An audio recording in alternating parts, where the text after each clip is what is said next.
Success on paper doesn't mean fulfillment in life. Let's talk about why. Welcome to the Midlife Reinvention Podcast, a podcast helping women in career and life transitions achieve clarity on their next steps so they can transform uncertainty into an energizing next chapter. I'm your host, Kavita Ahuja, and the founder of It's My Time Now coaching. If you're wondering what's next in your career or life, you are in the right place.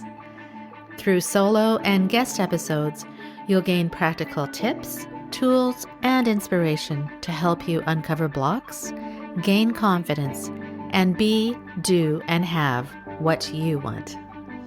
I rediscovered myself after the age of 50, and I know you can too. It's my time now to help you do just that. I'm so excited you're here. Let's dive in.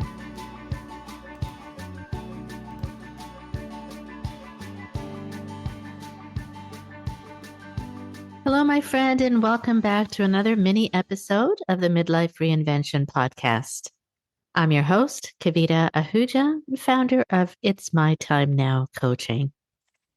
In my recent episode 235, we explored what it feels like when your spark begins to dim in a career that doesn't truly fit who you are. Today, I want to give you 3 clear takeaways you can start using right now to bring more alignment and energy back into your life. In this episode, you'll discover how to recognize where your light is dimming in your everyday life, why gratitude doesn't mean staying stuck in the wrong place, and how to begin aligning your work and life with what truly matters to you. So by the end, you'll have some simple and practical steps to help you reconnect with your spark and start feeling alive again. So what are the key takeaways? Takeaway 1 is this. Notice where your light is dimming.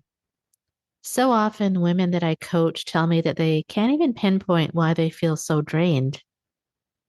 Everything looks fine on the outside. The paycheck comes in, the meetings happen, the responsibilities get checked off, but somewhere along the way, their energy has leaked out. It's subtle, but powerful. Maybe you find yourself sighing before yet another Zoom call. Maybe you snap at your partner or kids because you're carrying frustration home. Or maybe you just look in the mirror and wonder, where did my spark go? But here's the truth, my friends. Ignoring that inner nudge doesn't make it go away. It just dims you little by little.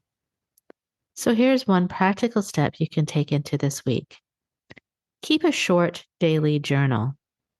Write down 2 things each evening. The first is a moment where your energy dropped, and the second is a moment when you felt even the tiniest spark of joy.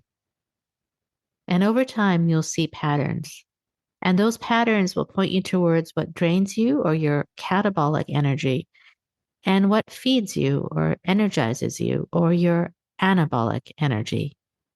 Awareness like this is always the first step to change. The second takeaway is that gratitude doesn't mean staying stuck.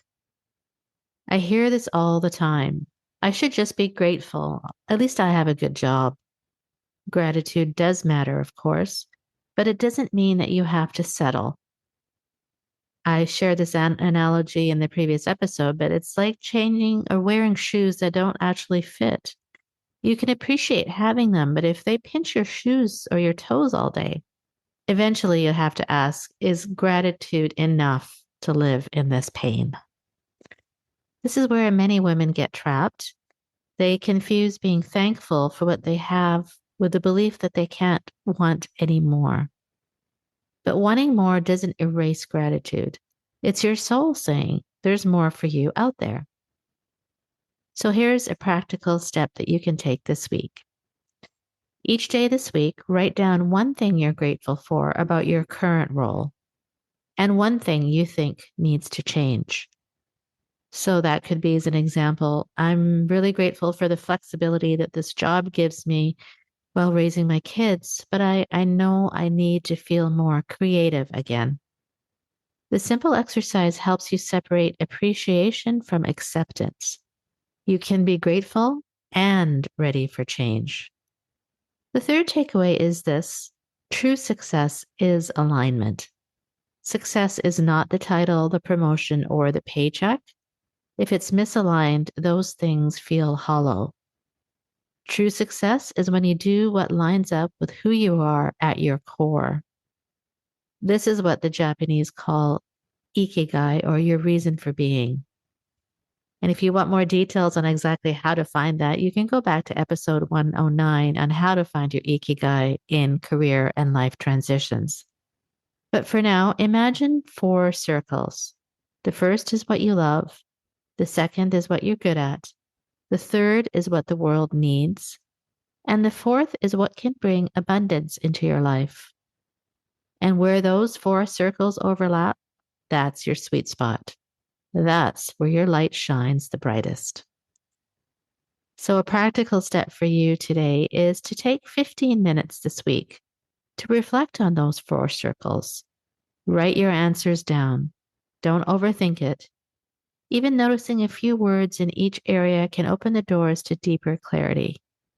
And here's the benefit: when you start aligning even one piece of your work or life with your Ikigai, your energy shifts and you create so much more anabolic energy. Instead of dragging yourself through the day, you start to feel pulled towards it.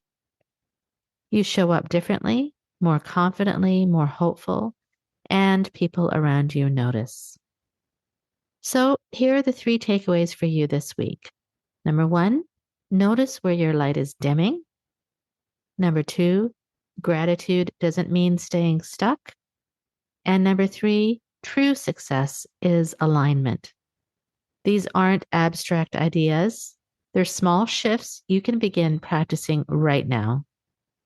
Journaling your highs and lows, separating gratitude from change, and exploring your Ikigai. And if you want help putting these pieces together, I'd love to support you. You can book a complimentary breakthrough session with me where we'll talk about what's dimming your light and how to bring it back. The link is in the show notes, or you can go to itsmytimenowcoaching.com. And if you're curious to see where you are in your reinvention journey, take my free career and life fulfillment quiz. The link is also in the show notes. So remember, my friend, your light is not gone. It's just waiting for you to find it.